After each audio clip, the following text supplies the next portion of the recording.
കുലകളായി പഴുത്തു നിൽക്കുന്ന ഈന്തപ്പഴം. കാഴ്ച അറബി നാട്ടിൽ നിന്നല്ല, വയനാട്ടിൽ നിന്നാണ്. പുൽപ്പള്ളി ആലത്തൂരിലാണ് ഈന്തപ്പനകൾ നിറയെ കായ്ച്ചു നിൽക്കുന്നത്. പടിഞ്ഞാറേക്കര രാജുവിന്റെ വീട്ടുമുറ്റത്താണ് ഈ വ്യത്യസ്ത കാഴ്ച. 2.5 വർഷം മുമ്പ് പുതിയ വീട്ടിൽ താമസമാക്കിയപ്പോഴാണ് ഈന്തപ്പനയുടെ 4 തൈകൾ നട്ടത്. താമരശ്ശേരിയിൽ നിന്നാണ് തൈകൾ വാങ്ങിയത്. കഴിഞ്ഞ വർഷം ചെറുതായി കായ്ച്ചെങ്കിലും നിറയെ വിളഞ്ഞത് ഈ വർഷമാണ്. പെരപണി തീരാറായപ്പോൾ ചെടികളുടെ കാര്യം പറഞ്ഞപ്പോഴാണ് ഇളയ മക്കൾ 2 പേരും പറഞ്ഞു നമുക്ക് ഈന്തപ്പനയെല്ലാം വെച്ചാൽ മതി, ആകുമ്പോൾ കരികിലൊന്നും ചാടില്ല, തണൽ കിട്ടും എന്നൊക്കെ അങ്ങനെ പറഞ്ഞിട്ട് ആണ് ഞാനിത് ഫസ്റ്റിലെ ബുക്ക് ചെയ്തു. 2.5 വർഷം കഴിഞ്ഞുള്ളൂ ഞാനിത് കൊണ്ടുവന്ന് വെച്ചിട്ട്. ഇച്ചിരി വലുപ്പമുള്ള തൈകളായിരുന്നു അവിടെ നിന്ന് തന്നപ്പോൾ. അങ്ങനെ ഇതെല്ലാം ചെയ്തു, ഇപ്പോൾ കായ്ച്ചു പോയാൽ വലിയ സന്തോഷമായിപ്പോയി. എന്തായാലും കൗതുക കാഴ്ച കാണാനും ഫോട്ടോ എടുക്കാനുമായി നിരവധി പേരാണ് രാജുവിന്റെ വീട്ടിലെത്തുന്നത്.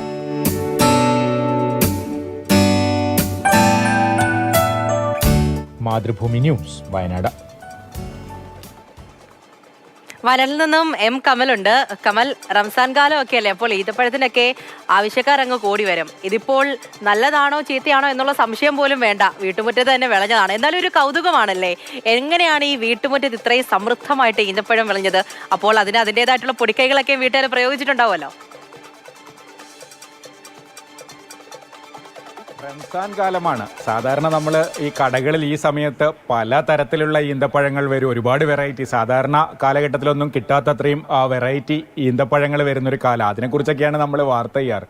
അപ്പോഴാണ് ഇതാ വയനാട്ടിലൊരു വീട്ടുമുറ്റത്ത് ഈന്തപ്പഴം കായ്ച്ചു നിൽക്കുന്നു.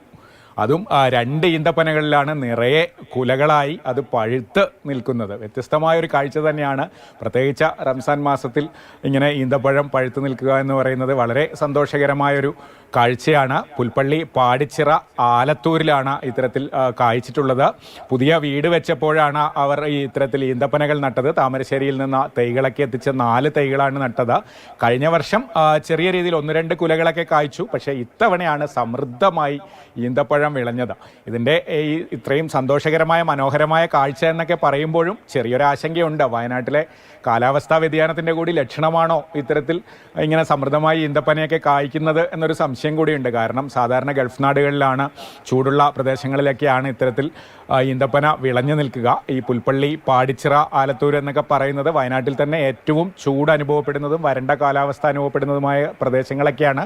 കർണാടക അതിർത്തിയോടൊക്കെ ചേർന്ന് കിടക്കുന്ന കുടിവെള്ളക്ഷാമവും വരൾച്ചയും ഒക്കെയുള്ള പ്രദേശങ്ങളാണ്. അവിടെ ഇത്തരത്തിൽ ഒരു വാർത്ത വരുമ്പോൾ അത്തരത്തിലൊരു ചെറിയ ആശങ്കയും കൂടിയുണ്ട്. ഇത് കാലാവസ്ഥാ വ്യതിയാനത്തിൻ്റെ ഒരു സൂചന കൂടിയാണോ എന്ന്. പക്ഷേ എന്തൊക്കെയാണെങ്കിലും ഞാൻ ആദ്യം പറഞ്ഞതുപോലെ തന്നെ റംസാൻ മാസത്തിൽ ഇങ്ങനെ ഈന്തപ്പഴം പഴുത്ത പനയിൽ കാണുന്ന കാഴ്ച തന്നെ വളരെ തീർച്ചയായിട്ടും. എന്തായാലും ഇങ്ങനെ ചെറിയ രീതിയിലുള്ള സംശയമൊക്കെ ഉണ്ടാകും, കാലാവസ്ഥ വ്യതിയാനമാണോ എന്നതൊക്കെ ഉൾപ്പെടെയുള്ളത്.